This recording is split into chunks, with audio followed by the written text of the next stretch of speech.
Giants legend Frank Guilford once said, "Pro football is like nuclear warfare. There are no winners, only survivors." In the end, victory means nothing. In a few decades, dynasties will crack, then shatter, and at best, players are left with a fractured skull and an expensive ring. It's been 3 decades since 1992, a time when the Redskins are reigning Super Bowl champions and the Buccaneers are one of the worst teams in the league. Neither of the two teams in this video will win at all, and this game will ultimately be meaningless. So are you ready? Let's talk about the 1992 Buffalo Bills and Houston Oilers. Let's begin with the Bills, who started 92 hot with 4 straight wins in which quarterback Jim Kelly and running backs Thurman Thomas and Kenneth Davis led the electrifying Bills offense to score over 30 points each game. When in Week 2 this potent Bills offense matched up against an equally threatening 49ers, fans were treated to a thrilling shootout in which neither team punted, the first no-punt game in NFL history. Together, Kelly's Bills and Steve Young's 49ers combined for 1,086 total yards of offense in an eventual Bills win. And after 2 more wins in Weeks 3 and 4, the Bills' point differential was 108, towering over the rest of the league. It seemed like no one else would be able to match their dominant offense and defense, except, as it turned out, the Dolphins' secondary, who picked off Kelly 4 times on their way to a 37-10 thumping the following week. The week after that, it was the Raiders' pass rush with 5 sacks and a 20-3 win. But the Bills would rebound for 5 straight wins, putting their record at 9-2, barely beating out the 8-3 Dolphins for top of the AFC East. If they can maintain the top spot, they'll avoid the wildcard round. Both teams lose their next 2, then win 2 more. In Week 17, the Dolphins manage a close win in New England. The Bills have to beat their opponent, the Houston Oilers. Houston's been having a great year themselves. Despite a rocky start against the Steelers, an injured Warren Moon and backup Cody Carlson have together led the run-and-shoot Oilers to a 9-6 record, clinching a wildcard spot. They end the season with a second-best 1,444-yard differential thanks to their number 3 ranked offense and defense. While most teams usually lean more on one or the other, this Oilers roster is playing in perfect harmony.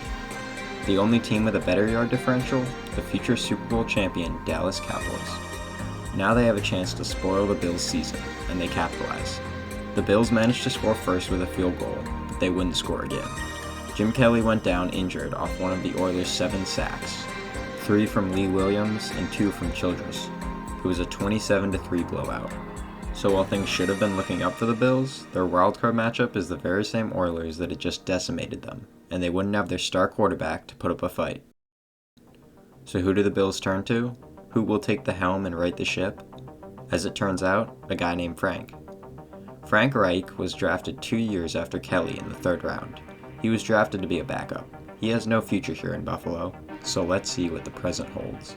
Somehow, the Bills enter this game as 3-point favorites, and if the extent to which you watched football was tuning in once a year at a friend's Super Bowl party, then this would probably make sense to you. In 1990 and 1991, the Bills made it all the way to the Super Bowl, but ended up losing both times. I want you to remember that 3-point spread for later, because to me it's clear evidence that the odds makers are geniuses, but for now, kick off in Buffalo. Warren Moon and his Oilers start with a commanding drive from their own 20, ending with a touchdown catch by Haywood Jeffries. The Bills respond with a score on their first drive as well, as Frank Reich capitalizes on good field position from the kickoff return. Entering the second quarter, the Oilers push down from their own 20 again for another touchdown, stretching their lead to 11.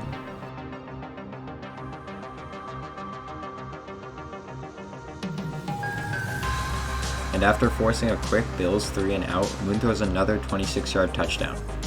Then with the time running down, Bills fail to convert on 4th down, which opens the door to one final Oilers touchdown from the Moon-Jeffries connection.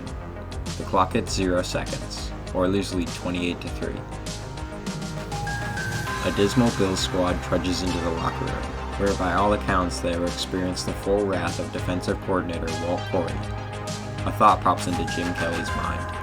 He remembers a story about Frank Reich's days at the University of Maryland, where he led his team to the greatest comeback in NCAA history, recovering from a 31-0 deficit at half to win 42-40. Kelly jokingly remarks to Reich, "Maybe lightning will strike twice." But they have no such luck starting the second half when Reich throws a 58-yard pick-six. The score is now 35-3, a 32-point deficit.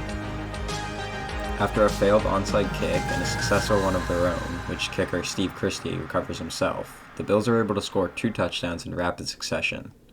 But it's not until Warren Moon immediately follows it up with an interception that the 12th man in Rich Stadium dares to hope. With a score of 35-24 on the Oilers' 18, head coach Marv Levy makes a gutsy call to go for it on 4th and 5. Everything is going the Bills' way. The Oilers' lead is now just 4. The Warren Moon that went into the locker room is gone, and the Oilers' defense has looked powerless against Frank Reich.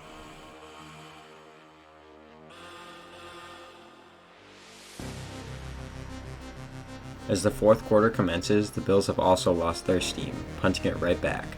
Starting at his own 10, Moon puts together an impressive drive all the way to the 14, setting up an easy chip shot.